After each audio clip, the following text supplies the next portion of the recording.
Hello, it's me, Daniel. I'm Captain Credible. I'm here in my studio at home, and that is because COVID-19 virus. Trying to limit the spread of the virus. So in Norway we're on a bit of a lockdown. So I've decided to try and use that time to make some videos, building things, instruments, installations. Thought I might as well bring you with me on the journey, and we can maybe learn something together. I don't know. Today, what we're going to be doing is we're going to be doing some surface mount soldering. Soldering surface mount components.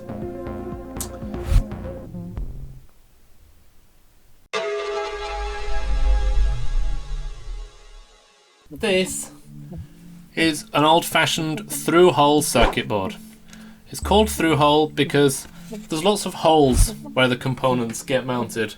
And you take the components like this through-hole resistor and you basically just push the leg through the holes. You solder them on the other side where they stick through. Chips have little legs that go through holes. Everything's soldered on the underside and mounted on the top. This is a surface mount circuit board. You can see that all the components are just kind of sitting on the top, and if we turn it over you can't see any legs sticking through on this side. Of course you could mount components on this side as well, but the point is that they don't have legs that go through the circuit board, do they? Here's another surface mount circuit board. I don't think I would be able, well of course I would be able to do it, but not easy to solder. The circuit board I'm going to be soldering today is this. All I need is pair of tweezers, soldering iron, solder, and something to clean my soldering iron with. And of course all the components, and they come on reels like this. There's the resistor. Super small, but still not so difficult to solder. There's a few reasons why you might want to use surface mount components instead of ordinary old through-hole components. For example, they don't take up as much space. So when you're designing the circuit board, it's easier to fit all the components on there, especially things like little resistors that can just be a nightmare because they only sit on one side, so you don't have to make space for them on the other side of the circuit board. Another reason is if you're going to be mass producing something, then robots or pick and place machines as they're called, they'll have no trouble putting surface mount components on circuit boards, but through-hole components are a little bit more difficult. As well, that's another reason. It's actually quite easy, especially, I mean, I'm a bit of a wussy and I'm kind of sticking to 1206 size surface mount components, which is the biggest size of surface mount components. And that's because they're easier to solder, and in fact it actually goes faster. Once you've got used to it, then soldering the surface mount components, especially things like resistors, is a lot faster than soldering through hole components, because you don't have to faff about with bending the legs on the resistors and aiming and sticking them through the holes and all that stuff. To get to it, let's just start soldering, I reckon. Are you ready?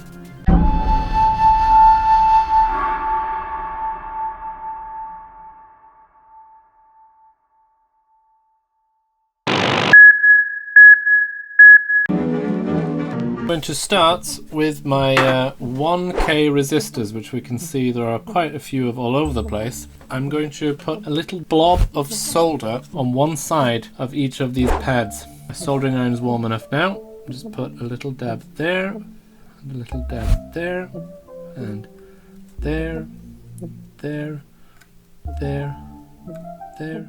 I'm just going to tear this tape open and just dump some resistors out. Some of them are going to land upside down, some of them are going to land the right way around. Just don't worry about it, alright? It'll be fine. So the next thing I want to do is pick one of these up with my tweezers, and then I want to heat up this blob of solder and place the resistor down. Take my soldering iron away, wait for it to cool, and then take the tweezers away. Heat the solder up, put the chip there, take the soldering iron away, take the tweezers away. The resistors will work fine if they're upside down, but it's just easier to see that you've not made a mistake afterwards if you can see all the resistors and what resistor they are. Oh no, the rest of the resistors are upside down. Don't worry, I've got a fix. If I just bang the lid like this, then some of the resistors will turn round. So now I've essentially pinned down one side of all these resistors. So as you probably guessed, the next thing I want to do now, I want to solder down the other side of all these resistors that I've put there. It's important to make sure that the solder is binding to both the resistor and the circuit board. It is kind of easy to accidentally forget one of these now, so you have to just kind of make sure you don't forget any of them. Time for the transistors. They're very small.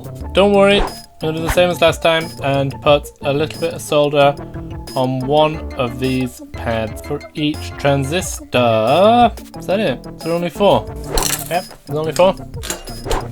Here's my transistor. I'm going to put it there. Melt that. There we go.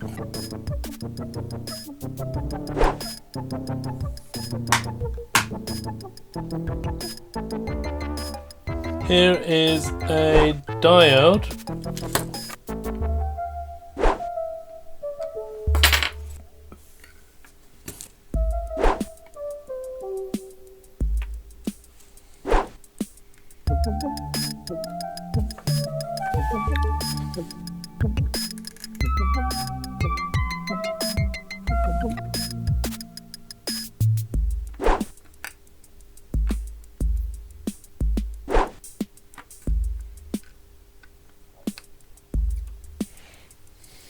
Alright, rest of the circuit board is actually all through-hole components, and I can't be bothered to show you me soldering all of them. Instead, we'll just kind of cut to the end. It's a mix. It's a mixed circuit board. It's got surface mount and through-hole. It's amazing. If you do want to see me soldering through-hole components and see, learn how to do that, I mean, there are other videos that will show you that, but just leave a comment underneath the video in the video holes down there and tell me, and, maybe I'll do that. Let's see.